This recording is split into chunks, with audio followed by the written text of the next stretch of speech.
نحمده ونصلي ونسلم على رسوله الكريم اما بعد فاعوذ باللہ من الشیطان الرجیم بسم اللہ الرحمن الرحیم۔ آج ہم سورۃ البقرہ کی آیت نمبر 206 سے 209 تک پڑھیں گے۔ جیسا کہ میں نے عرض کیا تھا کہ اس سے پچھلی آیات میں جو اخنس بن شریک منافق تھا، اللہ تعالیٰ نے اس کی بد اخلاقی کا ذکر فرمایا تھا، تو یہاں پر اس کی ایک برائی کا مزید اللہ نے بیان فرمایا ہے، اور اس کے بعد اللہ تعالیٰ نے اپنے ایک خالص مومن بندہ حضرت صہیب رومی رضی اللہ عنہ اس کا بھی ان کے اوصاف حمیدہ کو بیان فرمایا ہے۔ اور اس کے بعد اللہ تعالیٰ نے ارشاد فرمایا کہ جب تمہارے پاس ہدایت پہنچ گئی، حق پہنچ گیا،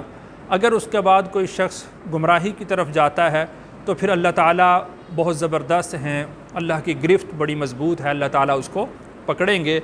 ہاں البتہ یہ ہے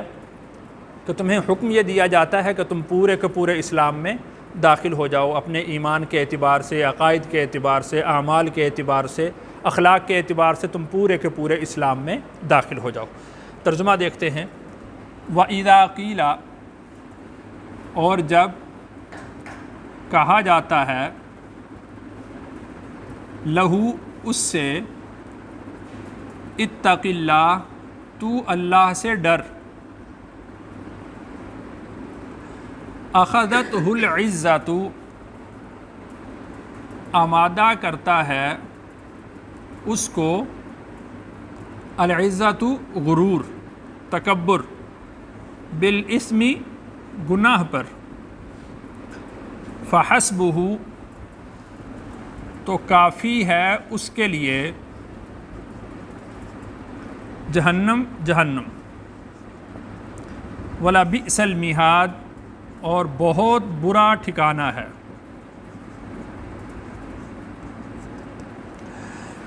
یعنی اخنس بن شریک، جیسا کہ میں نے عرض کیا تھا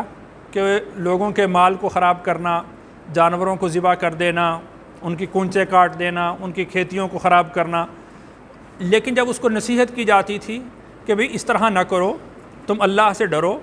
اور اللہ کا خوف اپنے دل میں رکھو، تم رسول اللہ صلی اللہ علیہ وسلم کی مجلس میں کیا بات کہہ کر آئے ہو اور یہاں پر آ کر کیا کر رہے ہو، تو بجائے اس کے کہ وہ بات کو سمجھتا اور وہ حق کو قبول کرتا اور وہ نصیحت کو قبول کرتا، اس کی بجائے اخذتہ العزت بالاسم، تو اس کا غرور، اس کی انا اس کے آڑے آ جاتی اور اس کا غرور اس کو مزید آمادہ کرتا گناہ پر۔ وہ کہتا اچھا تم مجھے روکتے ہو، تم مجھے منع کر رہے ہو، میں مزید یہ کام کروں گا، اور لوگوں کے نقصانات وہ کرتا۔ تو اللہ تعالیٰ نے ارشاد فرمایا کہ فحسبہ جہنم، تو ایسے شخص کا ٹھکانہ کیا ہے؟ جہنم ہے، وَلَبِئْسَ الْمِہَادُ، اور جو جہنم ہے وہ بہت ہی برا ٹھکانہ ہے۔ تو قرآن مجید میں دو لفظ بار بار استعمال ہوتے ہیں۔ ایک لفظ استعمال ہوتا ہے بئسا، بئسا کا مطلب ہوتا ہے بہت ہی برا ہے، اور ایک لفظ استعمال ہوتا ہے حسنت، حسنت کا معنی ہوتا ہے کہ بہت ہی اچھا ہے، تعجب سے جیسے بندہ کہتا ہے نا کہ کتنی ہی اچھی چیز ہے یہ، تو اس کے لیے حسنت کا لفظ استعمال ہوتا ہے۔ اور جب تعجب سے اور کسی چیز میں مبالغہ کر کے کسی برائی کو بیان کرنا ہو تو اس کے لیے لفظ استعمال کیا جاتا ہے بئسا۔ تو اللہ نے ارشاد فرمایا وَلَبِئْسَ الْمِہَادُ، کہ کتنا ہی برا ٹھکانہ ہے، یعنی وہ اپنے اس فعل کے ذریعہ سے کتنے برے ٹھکانے کا وہ انتخاب کر رہا ہے۔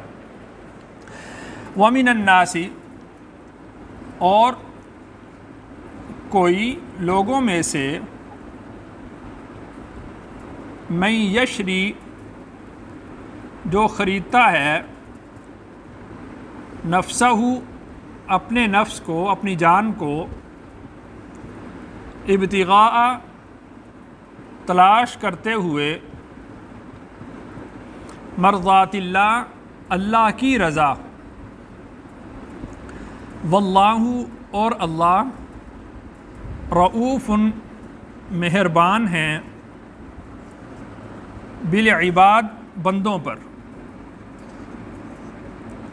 یہ جو لفظ ہے یشری، یہ دونوں معنی میں استعمال ہوتا ہے، خریدنے کے اعتبار سے بھی اور بیچنے کے اعتبار سے بھی۔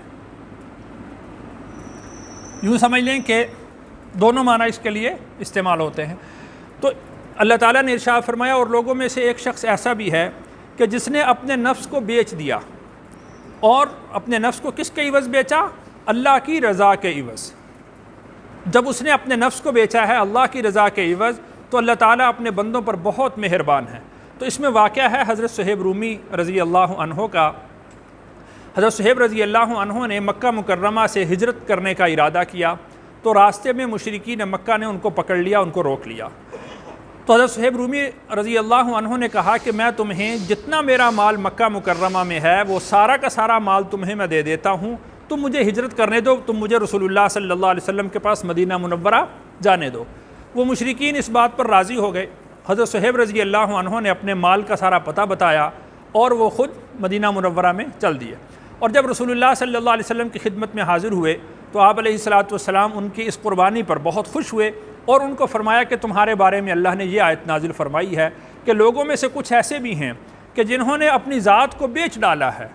یعنی اپنی ذات کو، اپنے مال کو بیچ ڈالا، اور کس کے عوض میں؟ اللہ کی رضا کے عوض میں۔ تو جب ایک شخص اپنی جان کو اللہ کی راہ میں قربان کر رہا ہے، اپنے مال کو اللہ کی راہ میں قربان کر رہا ہے، تو اس کے بعد اللہ نے ارشاد فرمایا کہ واللہ رؤوف بالعباد، کہ اللہ تعالیٰ اپنے بندوں پر بہت مہربان ہے۔ اللہ تعالیٰ اس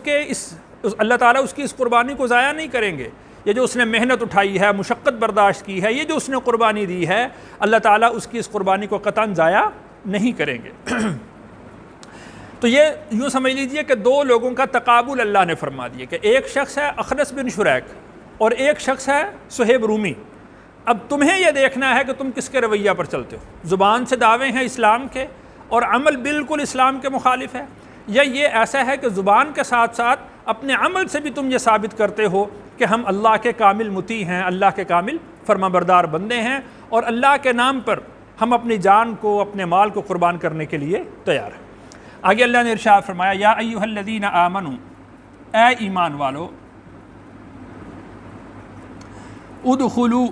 تم داخل ہو جاؤ، فی السلم، اسلام میں، کافتاً، پورے کے پورے، ولا تتبعوا، اور تم پیروی نہ کرو، خطوات الشیطان، شیطان کے نقش قدم کی،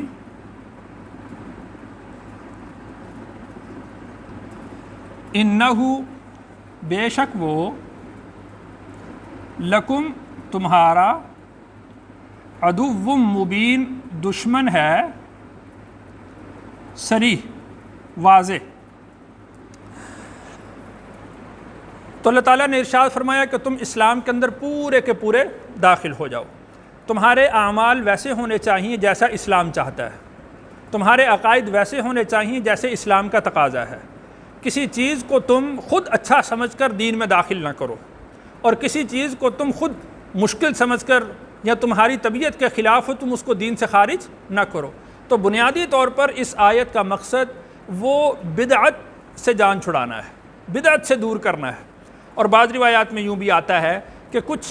لوگ ایسے تھے جو مدینہ منورہ میں تھے، پہلے یہودی تھے، بعد میں مسلمان ہو گئے، تو جب وہ اسلام لے آئے تو انہوں نے یہ کہا کہ ہم قرآن مجید کی بھی تلاوت کریں گے تو ہم تورات کی بھی تلاوت کریں گے،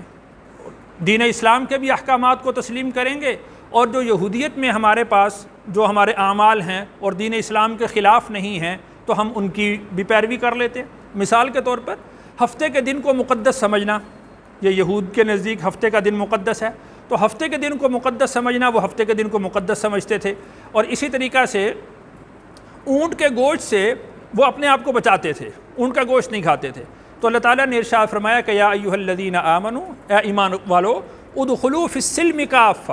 تم اسلام میں پورے کے پورے داخل ہو جاؤ، یعنی تمہارے اعمال، تمہارے عقائد، تمہارے اخلاق، تمہاری عبادات، وہ ساری کی ساری اسلام کے مطابق ہونی چاہیے۔ ایسا نہیں ہونا چاہیے کہ دعویٰ تو تمہارا اسلام کا ہو لیکن عمل اسلام کے خلاف ہو، یہ عند اللہ مقبول نہیں ہے، یہ اللہ کے نزدیک قابل قبول نہیں ہے۔ اللہ کے نزدیک وہ اسلام قابل قبول ہے کہ جو پورا کا پورا ہو، جس پر پورے کے پورے پر عمل کیا جائے، وہ اللہ کے نزدیک قابل قبول۔ آگے اللہ نے ارشاد فرمایا وَلَا تَتَّبِعُوا خُطُوَاتِ الشَّيْطَانِ، تم شیطان کے نقوش کی پیروی نہ کرو۔ شیطان انسان کو جب ورغلاتا ہے، فَزَيَّنَ لَهُمُ الشَّيْطَانُ أَعْمَالَهُمْ، شیطان اعمال کو مزین کر کے بتاتا ہے کہ یہ عمل بہت اچھا ہے، یہ عمل کر کے دیکھ لو، تو اس سے بدعت کا دروازہ کھلتا ہے۔ تو اللہ نے ارشاد فرمایا ولا تتبعوا خطوات الشیطان، کسی عمل کو تم بھلے کتنا ہی اچھا سمجھتے ہو لیکن جب اللہ نے اور اللہ کے رسول نے اس کی تعلیم نہیں دی تو اس عمل کا کرنا جائز نہیں ہوگا، اس لیے کہ انہ لکم عدو مبین، وہ شیطان جو ہے وہ تمہارا سری دشمن ہے، تمہارے اعمال کو اکارت کرنے کی کوشش کرتا ہے۔ تو اعمال کو ضائع کرنا وہ اس طور پر ہے کہ جب اس میں بدعت کی ملاوٹ ہو جاتی ہے، جب بدعت کا اضافہ ہو جاتا ہے تو اعمال ضائع ہو جاتے ہیں۔ آگے اللہ نے ارشاد فرمایا فَإِن زَلَلْتُمْ، پھر اگر تم پھسل جاؤ، من بعد، اس کے بعد، ما جاءتکم البینات، جو آئی تمہارے پاس نشانیاں، فَاعْلَمُوا، تو تم جان لو، ان اللہ، بے شک اللہ، عزیز، زبردست ہیں، حکیم، حکمت والے۔